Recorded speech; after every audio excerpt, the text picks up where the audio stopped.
time to turn down the temperature. Does that include changes to both ICE and CBP tactics that we've seen employed on the streets, including less than lethal tactics, pepper spray, pepper balls? Beyond that, what is the federal government's role in turning down the temperature? And the Minnesota Department of Corrections says that its own officers have been cooperating with ICE all along, handing over criminals once they serve their sentences to ICE officials. Can you concede that there is some cooperation with the state? Yeah, look, if I was going to list the 5 agencies locally and statewide that I'm most worried about, I wouldn't put the Department of Corrections on that list. I think that while there are certain things we'd like to see more from them, they've hardly been the worst offenders. You agree with that, guys? That's a fair assessment. But I think you talked about tactics and you talked about the response to things. Look, we don't want to employ tactics that we don't employ the kind of tactics that are only necessary when violence is committed against officers. That is these guys' directive, and that's what we're going to try to do.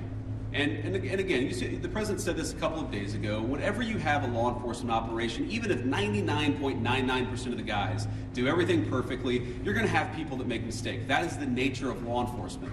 What I do think that we can do is, working with state and local officials, we can make the worst moments of chaos much less common, and all they've got to do is meet us halfway. These guys want to communicate with them. They want to talk to the local business leaders. Many of these guys, many of the people standing behind me are members of the Minneapolis community. Many of the officials that I met today who work in federal immigration enforcement, this is their home. They love this place. These are their neighbors. They want this to work a lot more smoothly. I think that we can get there. We just got to work at it a little bit, and we need some cooperation from state and local officials. The last thing that I'll say is I just hope they give it. This is a beautiful city.